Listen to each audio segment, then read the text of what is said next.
The twin suns of Vorthol hung low over the rust-colored dunes, casting long shadows that stretched like grasping fingers across the cracked earth.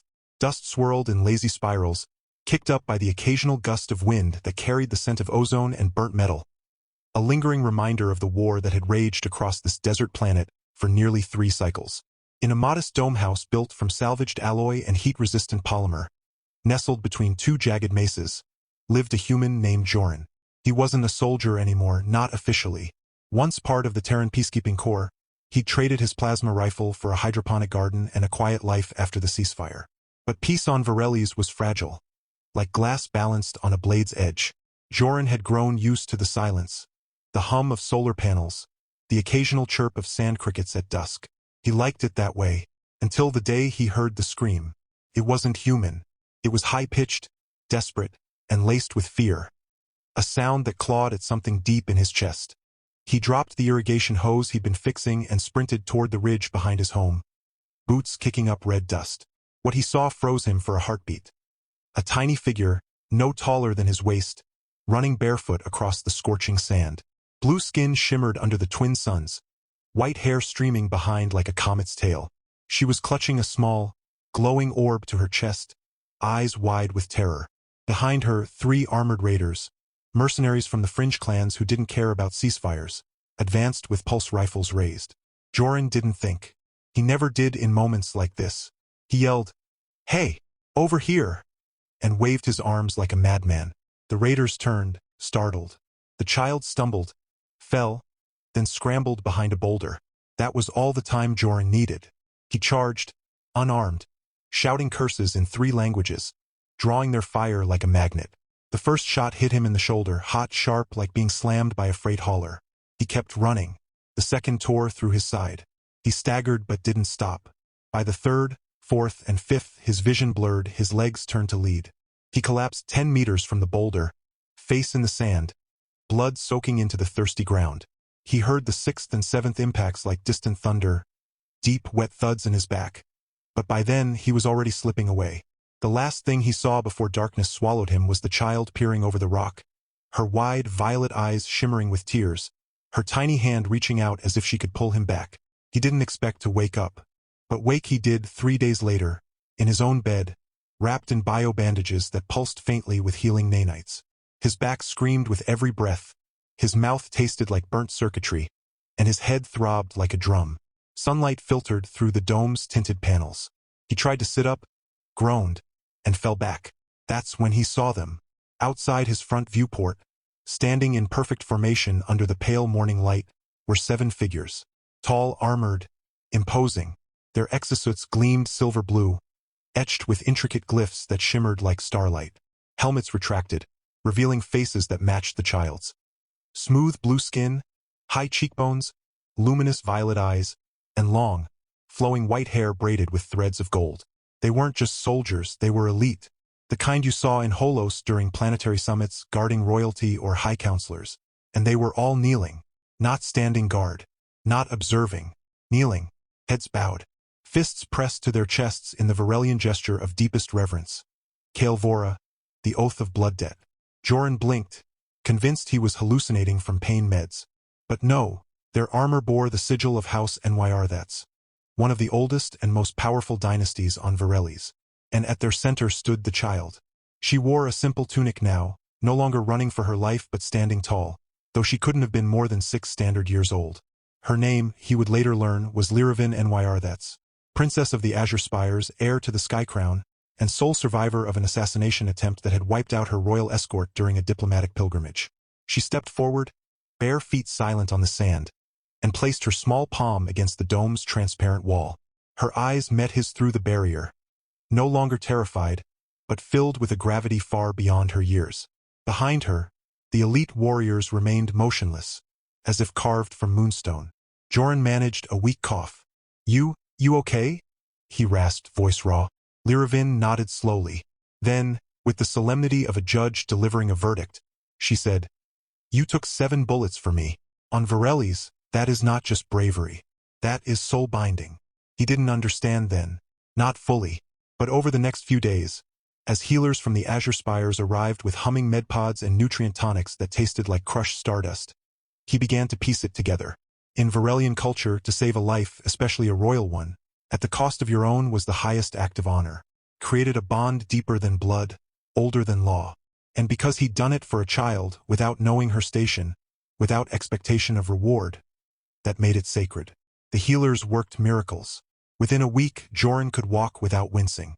Within 2, he could lift a wrench again, though the medtechs warned him his spine would ache during sandstorms for the rest of his life.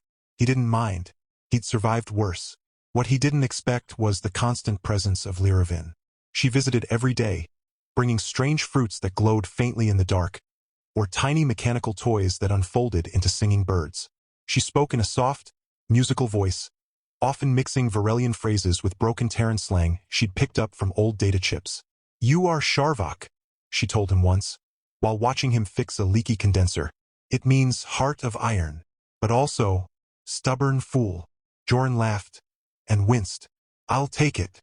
She grinned, revealing a gap where a fang tooth was growing in. "Good, because you are now under House NYR. That's protection. No more fixing pipes. You will train. You will learn. You will belong." He raised an eyebrow. "Belong where?" "With us," she said simply, as if it were obvious. "You are my Vorketh, my blood shield. It is law. It is fate."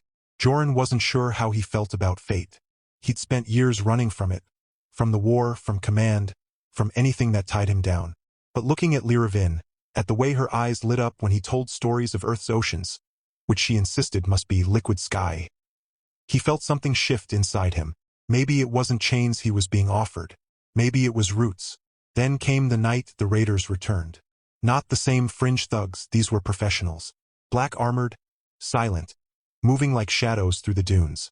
They came not for Lirven this time, but for him. A bounty had been placed on his head by a rival house, House Zorvak, who saw his bond with the princess as a threat to their influence in the upcoming Unity Conclave. They wanted him dead before the bond could be formalized in the Sky Temple. Joran was brewing synth coffee when the perimeter alarms shrieked.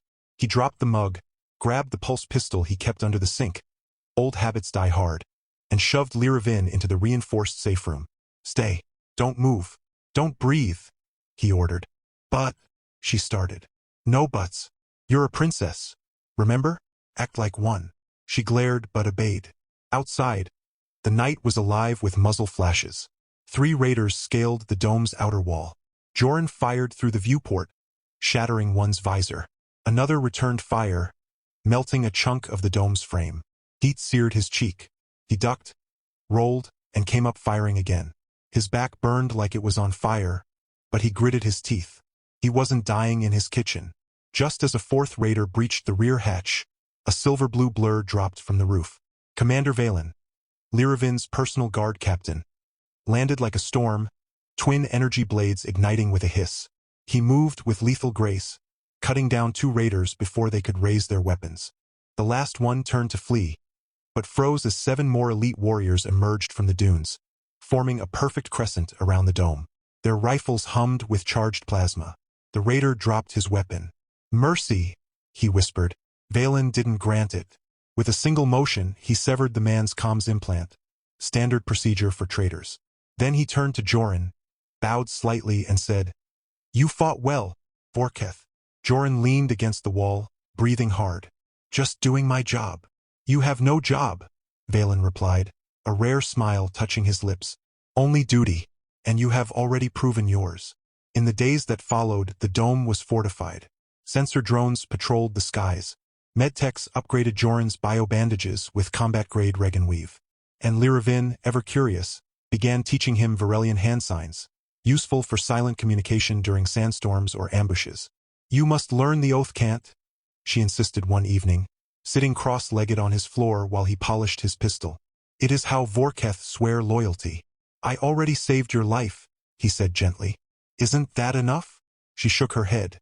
"On Vareli's, action is the first word. The oath is the promise that you will do it again. And again. Until your last breath." He looked at her, really looked.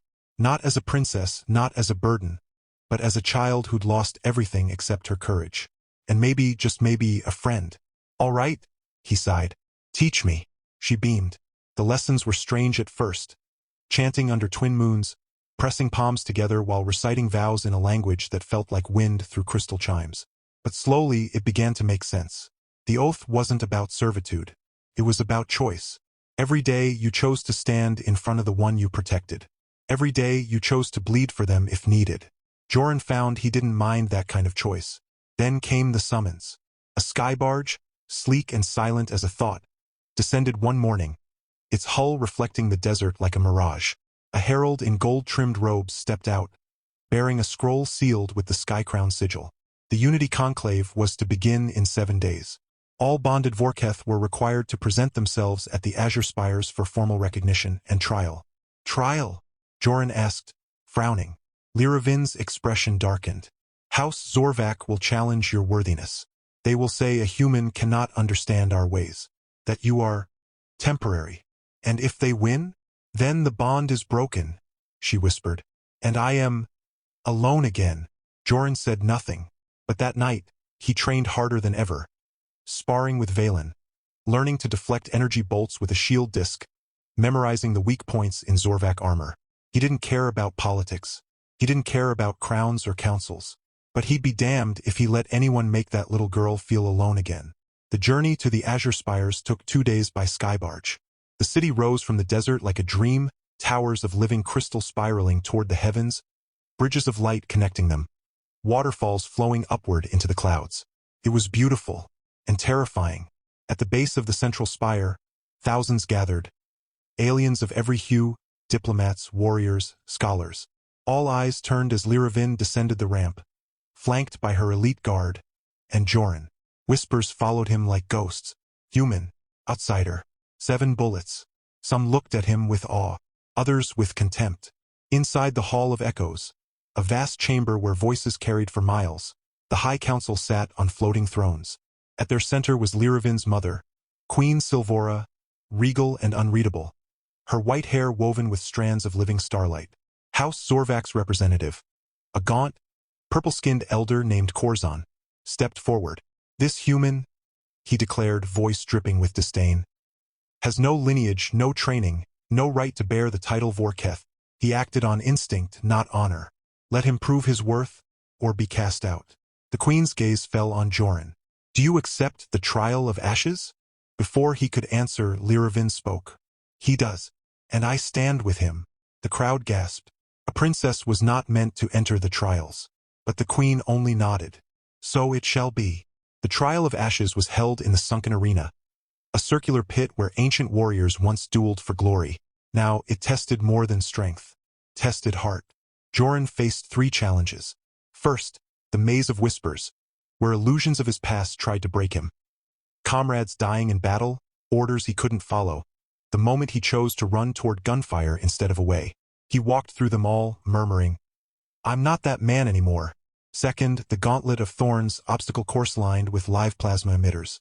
He moved fast, using rolls and slides he'd learned in boot camp, ignoring the searing pain as bolts grazed his arms. Lirven watched from the edge, fingers clenched, whispering the oath chant under her breath. Third, the final test. Not combat, not skill, but sacrifice. They brought out a child. Another blue-skinned girl, orphaned in the war, dressed in rags. Save her, the herald said, or save the relic of your bond, the oath stone. He pointed to a glowing crystal on a pedestal. If it shattered, the bond dissolved. Joran didn't hesitate. He ran to the child, scooped her up, and turned his back on the stone. The crowd fell silent. Then crack. The oath stone split in 2. Gasps erupted.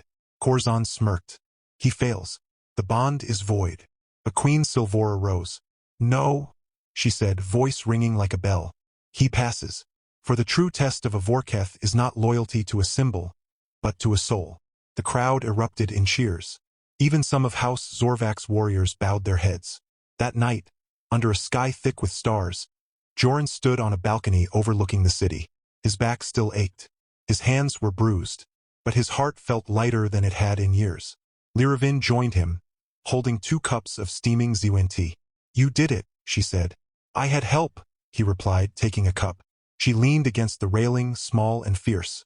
What will you do now? He looked out at the endless desert beyond the city lights, the place where he'd almost died, where he'd found something worth living for. "I think," he said slowly, "I'll stick around. Someone's got to teach you how to throw a proper punch." She laughed. A bright, clear sound that echoed like wind chimes. "And someone's got to teach you how to braid your hair like a true Varelian." He snorted. "I draw the line at glitter." "Too late," she grinned, flicking a handful of iridescent dust at him. "You're one of us now." And for the first time in a long time, Joran believed it. But far to the east, beyond the crimson wastes, in the obsidian halls of House Zorvak, Corzon watched the stars through a dark lens. His fingers tapped a silent rhythm on his thrown arm. The human had won this round. But the game was far from over. The Unity Conclave would decide the fate of Varelis, and he had other pieces to move. Deadlier ones. Ones that didn't bleed, but burned. And deep in the planet's core, something ancient stirred, awakened by the shattering of the Oath Stone. Something that remembered the old wars. Something that hungered. Joran didn't know it yet, but his 7 bullets had done more than save a princess. They'd cracked open a door best left sealed. And what lay beyond, even the stars feared to name. The celebration in the azure spires lasted 3 nights. Music spun from light and wind, feasts where dishes floated on currents of antigrav spice, and stories told in harmonic echoes that lingered long after the speakers fell silent. Joran, now officially recognized as Vorketh to Princess Lirven, wore the ceremonial armor gifted by the queen. Silver blue plates lined with living filaments that pulsed in time with his heartbeat, a cloak woven from desert moth silk that shimmered like twilight, and a band of star iron around his left bicep marking his oath. He still felt out of place among the elegant nobles and battle-scarred warriors, but Lirven's constant presence, tugging his sleeve during boring speeches, whispering jokes in his ear during rituals, made it bearable, almost fun. But peace, as Joran had learned long ago, was never more than a breath between storms. It began with the tremors. At first, they were faint, barely noticeable rumbles beneath the crystal towers, dismissed as tectonic shifts. But then the sky changed. The twin suns, usually golden white, took on a sickly violet hue. Birds fell from the air, their wings stiff, their songs silenced, and the water in the upward-flowing rivers turned black for 3 heartbeats before clearing again, leaving behind a faint, metallic scent that made Joran's teeth ache. Queen Silvora convened the High Council in secret. Joran wasn't invited, but Lirven snuck him into the observation gallery, hidden behind a wall of refracted light. From there, he watched as the queen unrolled an ancient scroll made of petrified bark. "The core stirs," she said, her voice low and grave. "The Vorthol, the sleeper beneath, has awakened." Murmurs of dread rippled through the chamber. Valen, standing at attention near the throne, gripped his blade hilt so tightly his knuckles turned white. "What's the Vorthol?" Joran whispered. Lirven's face was pale. "An old myth, a being of pure entropy, sealed beneath the planet's crust after the First War. It feeds on chaos, on broken bonds. The Oath Stone's shattering, it may have weakened the seal." Joran's stomach dropped. His choice, his sacrifice. Had he unleashed this? Before he could spiral further, alarms blared through the city. Not the soft chime of drills, but the deep, guttural wail of planetary emergency. Outside, the sky cracked open. Not with lightning, with tears. Great fissures split the atmosphere, bleeding crimson mist that rained down like poison dew. Where it touched the crystal towers, the structures groaned and blackened, their inner light dimming. Citizens screamed as their skin blistered.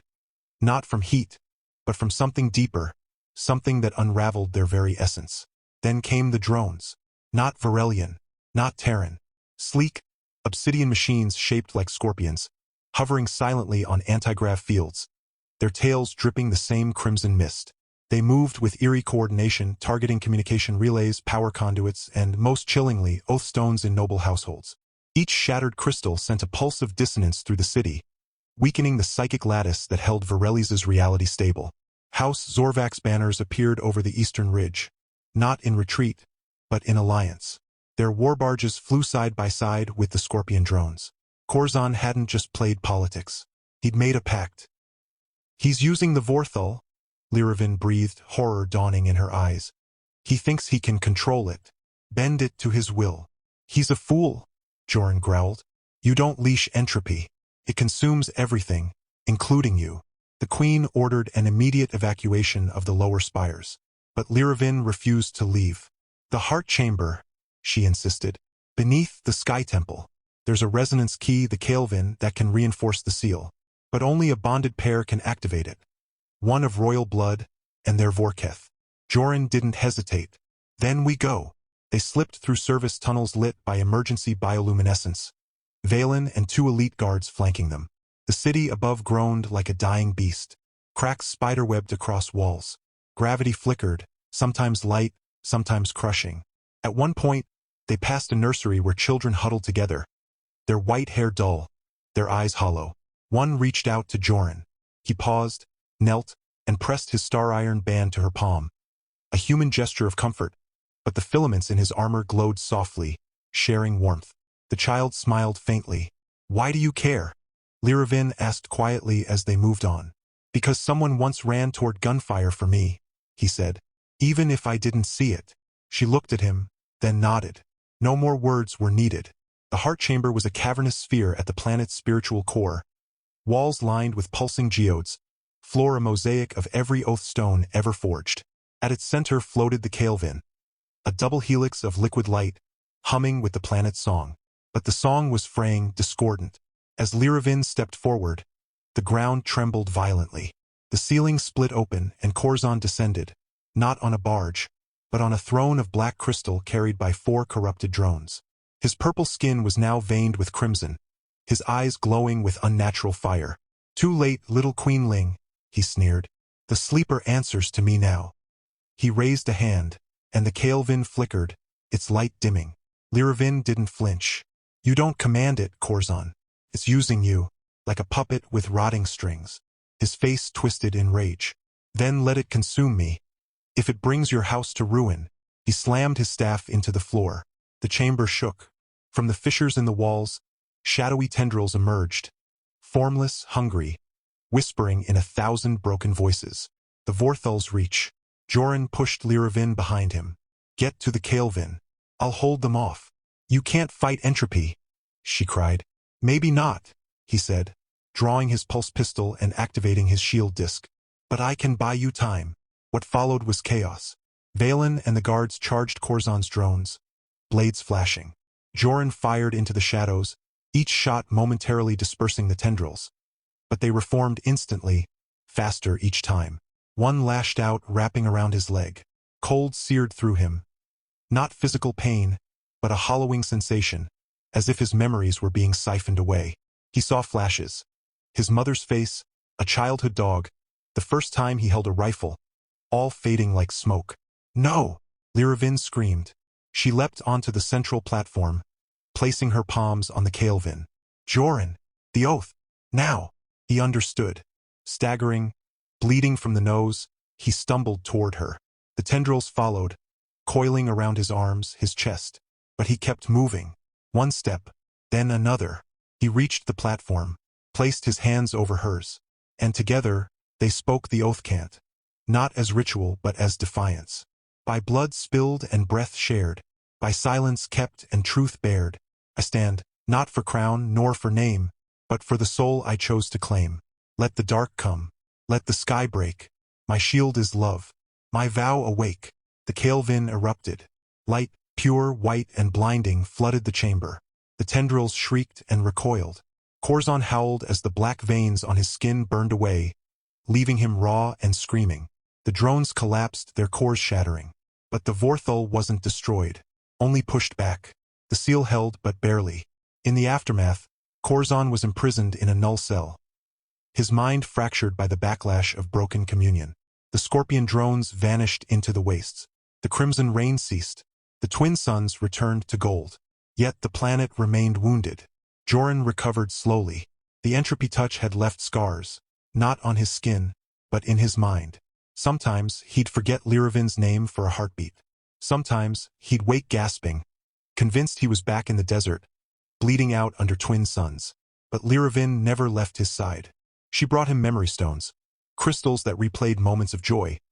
Their first sparring match, the time he accidentally turned his hair neon green trying to braid it. The night they watched meteor showers from the highest spire. "You're still you," she'd say, pressing a stone to his temple. "Even if the dark tries to steal you." Weeks passed. The Unity Conclave reconvened, not to debate power, but survival. House Zorvac was disbanded, its assets redirected to planetary healing. And Joran, once an outsider, was now addressed as Vorketh Prime, a title never before given to a non-Varelian. But the peace was fragile. One evening, as Joran stood on the same balcony where he'd shared tea with Lirven, a strange signal pinged on his wristcom, a frequency not Varelian, not Terran, encrypted, ancient. He traced its origin, deep space, beyond the known sectors, and attached to it was a single image, a human handprint, burned into the hull of a derelict ship orbiting a dead star. His blood ran cold, because he recognized that ship. It was the Aurora's Dawn, his old peacekeeping vessel, lost during the Battle of Helix Rift 3 years ago. Officially, everyone aboard had died, but the handprint, it matched his own. Someone or something had been on that ship recently, and they knew him.